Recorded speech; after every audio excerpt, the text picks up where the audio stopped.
इस कट्टर मुस्लिम अदाकारा ने तोड़ी कई बंदिशें, लेकिन उनकी जिंदगी में जितनी शोहरत थी उतनी ही कंट्रोवर्सी भी। 70 के दशक की यह बेहद सक्सेसफुल हीरोइन अपनी अदाकारी के साथ साथ अपने अफेयर्स को लेकर भी खूब चर्चा में रही, लेकिन उनकी निजी जिंदगी का एक ऐसा पहलू है जो दिल दहला देने वाला है। उनके शौहर ने उन्हें पीट पीट कर लहूलुहान कर दिया था। यही नहीं, 65 साल की इस अदाकारा ने अपनी उम्र से आधे प्रेमी पर रेप और ठगी का गंभीर आरोप लगाया। आखिर कौन है ये अदाकारा, क्या थी उनकी जिंदगी की सच्चाई और क्यों उनके प्रेमी के साथ रिश्ते ने उन्हें विवादों के घेरे में ला खड़ा किया? 7 एनियास रिवाइंड में आज हम आपको बताएंगे उस दौर की इस चर्चित अदाकारा की कहानी, जिसमें ड्रामा, ट्रेजेडी और रोमांच सब कुछ है, क्योंकि भाई ये सिनेमा की असली स्क्रिप्ट है। आज हम बात कर रहे हैं 70 और 80 के दशक की सबसे चर्चित और प्रतिभाशाली अदाकाराओं में से एक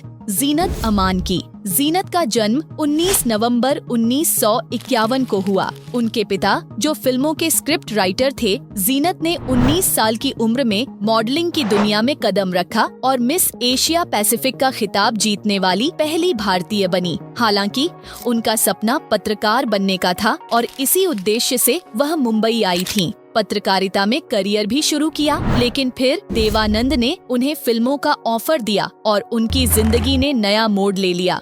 देवानंद की खोज मानी जाने वाली जीनत ने अपनी पहली फिल्म द इविल विदिन, जो एक अंग्रेजी फिल्म थी, इसमें देवानंद के साथ काम किया। यह फिल्म 1970 में रिलीज हुई। 1971 में उन्हें फिल्म हलचल में एक छोटी भूमिका निभाने का मौका मिला। इसी साल जब देवानंद ने हरे रामा हरे कृष्णा बनाई, तो उन्होंने अपनी बहन के ग्लैमरस किरदार के लिए जीनत को चुना। इसी दौरान फिल्म हंगामा में भी जीनत ने काम किया, लेकिन असली पहचान उन्हें 1973 में देवानंद की फिल्म हीरा पन्ना में मिली, जिसमें उन्होंने लीड हीरोइन का किरदार निभाया। इसके बाद जीनत की किस्मत का ताला खुल गया। उसी साल उन्होंने यादों की बारात, धुंध और रोटी, कपड़ा और मकान जैसी सुपरहिट फिल्मों में शानदार अभिनय किया, जिसने उन्हें इंडस्ट्री की टॉप एक्ट्रेसेस में शामिल कर दिया। कहा जाता है कि 50 वर्षीय देवानंद अपनी से आधी उम्र की जीनत अमान के दीवाने थे। यही वजह थी कि उन्होंने बदनाम निर्देशक BR इशारा की फिल्म प्रेम शास्त्र में उनके अपोजिट काम करने का प्रस्ताव तक स्वीकार कर लिया। इसी साल देवानंद ने जीनत को लेकर इश्क इश्क इश्क नामक फिल्म भी बनाई। 1974 में जीनत ने राजेश खन्ना के साथ अजनबी और शम्मी कपूर के साथ मनोरंजन जैसी फिल्मों में काम किया। अगले साल 1975 में देवानंद ने वारंट में जीनत के अपोजिट मुख्य भूमिका निभाई। इसी साल जीनत ने चोरी मेरा काम और दीवानगी में शशि कपूर के अपोजिट लीड रोल निभाया। दोनों ही फिल्में बॉक्स ऑफिस पर सफल रहीं। 1977 उनके करियर का एक बड़ा साल साबित हुआ, क्योंकि इस साल उनकी 7 फिल्में रिलीज हुईं, जिनमें से 2 फिल्में देवानंद के साथ थीं। राजेश खन्ना के साथ भी 2 फिल्मों में जीनत ने काम किया। इस साल आई धर्मवीर, जिसमें वह धर्मेंद्र के अपोजिट थीं, को काफी सराहना मिली। इसके बाद धर्मेंद्र के साथ उनकी एक और फिल्म शालीमार रिलीज हुई, जिसमें वह बेहद आकर्षक और खूबसूरत नजर आईं। हालांकि देवानंद के साथ उनकी चर्चाओं पर विराम तब लगा जब 1978 में वह सत्यम शिवम सुंदरम में बोल्ड और बिंदास अंदाज में नजर आईं और राज कपूर के कैंप में शामिल हो गईं। इसके बाद जीनत और देवानंद ने कभी साथ काम नहीं किया। 1978 भी जीनत के लिए बेहद सफल साल रहा। इस साल वह अमिताभ बच्चन के साथ सुपरहिट फिल्म डॉन में नजर आईं, जिसने उन्हें और अधिक लोकप्रियता दिलाई। इसके अलावा हीरालाल पन्नालाल, चोर के घर चोर, ग्रेट गैम्बलर, दोस्ताना, कुर्बानी, राम बलराम, टक्कर, अली बाबा 40 चोर, बॉम्बे 405, अब्दुल्ला और इंसाफ का तराजू जैसी फिल्में जीनत अमान की सफल फिल्मों में शामिल रहीं। इनमें से इंसाफ का तराजू अपने बोल्ड अंदाज और साहसिक किरदार के लिए खास चर्चा में रही। वहीं अब्दुल्ला ने उनकी जिंदगी में गम और खुशियां दोनों लेकर आई। 1981 में जीनत ने धर्मेंद्र के साथ 3 फिल्में क्रोधी, कातिलों के कातिल और प्रोफेसर प्यारेलाल में काम किया और ये तीनों फिल्में बॉक्स ऑफिस पर सफल रहीं। इसी साल उन्होंने अमिताभ बच्चन के साथ सुपरहिट फिल्म लावारिस में भी काम किया। राज कपूर साहब के साथ उनकी फिल्म गोपीचंद जासूस भी चर्चा में रही। 1984 के बाद जीनत को मुख्य अभिनेत्री के साथ सहायक भूमिकाएं भी मिलने लगीं। इस साल उनकी फिल्में कसम भवानी की, अमीर आदमी गरीब आदमी और यादों की कसम रिलीज हुई, जिन्होंने औसत कारोबार किया।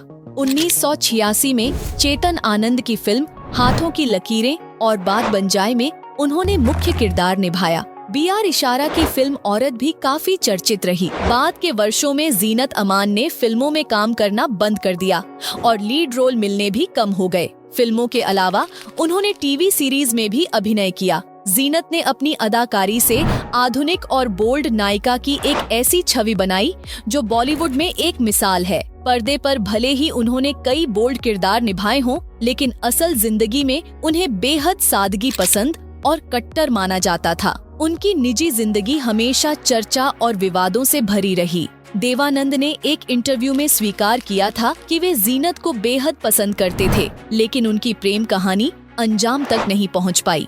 बताया जाता है कि एक बार होटल ताज में देवानंद साहब ने जीनत को प्रपोज करने की योजना बनाई थी, लेकिन राज कपूर साहब ने उसी होटल में सत्यम शिवम सुंदरम की पार्टी रखी थी। पार्टी में राज कपूर नशे में झूम रहे थे और जब जीनत उनके साथ बाहों में झूमने लगी तो देवानंद साहब यह सहन नहीं कर पाए। इस घटना ने उन्हें पूरी तरह तोड़ दिया और उनके रिश्ते का अंत हो गया। इसके बाद जीनत ने अपनी मर्जी से अपना पहला जीवन साथी चुना, संजय खान। फिल्म अब्दुल्ला की शूटिंग के दौरान दोनों करीब आ गए। संजय पहले से शादीशुदा थे और 3 बच्चों के पिता थे, लेकिन जीनत ने उनसे रिश्ता बना लिया। 30 दिसंबर 1978 को जैसलमेर में फिल्म की शूटिंग के दौरान 2 गवाहों की मौजूदगी में दोनों ने शादी कर ली। जीनत ने खुद एक इंटरव्यू में यह स्वीकार किया था कि उन्होंने संजय से शादी की थी। एक बार जब संजय खान बीमार पड़ गए, जीनत अमान उस वक्त विदेश में शूटिंग कर रही थीं। उन्होंने सब कुछ छोड़कर अपने बीमार प्रेमी को देखने का फैसला किया और भारत लौट आईं। उनकी प्रेम कहानी उस समय काफी चर्चा में रही थी। हालांकि जीनत के करीबी यह दावा करते थे कि संजय सिर्फ जीनत का इस्तेमाल कर रहे थे। उनका कहना था कि फिल्म अब्दुल्ला के बाद संजय जीनत को दूध में पड़ी मक्खी की तरह बाहर निकाल देंगे, और ऐसा ही हुआ। अब्दुल्ला की रिलीज से पहले ही संजय और जीनत का रिश्ता बिखरने लगा। संजय फिल्म के एक गाने को दोबारा शूट करना चाहते थे और इसके लिए उन्होंने जीनत को फोन किया। उस समय जीनत लोनावला में अपनी अगली फिल्म की शूटिंग कर रही थीं और फोन पर बात नहीं कर पाईं। जब वह मुंबई लौटी और संजय से मिलने उनके घर पहुंची तो पता चला कि संजय ताज होटल में आयोजित एक पार्टी में गए हैं। जीनत उनसे मिलने पार्टी में पहुंच गईं। पार्टी में संजय जीनत को एक साइड रूम में ले गए। वहां बिना कुछ कहे सुने उन्होंने जीनत की पिटाई शुरू कर दी। संजय किसी जानवर की तरह जीनत को मारते रहे और पार्टी में मौजूद लोग यह सब कुछ देखते रहे। रिपोर्ट्स के मुताबिक संजय ने जीनत पर धोखे का आरोप लगाया था। जब जीनत की हेयर ड्रेसर उन्हें बचाने के लिए गईं, तो संजय ने उसे भी धक्का देकर कमरे से बाहर कर दिया। उन्होंने एक कुर्सी उठाकर जीनत को मारा, जिससे उन्हें गंभीर चोटें आईं।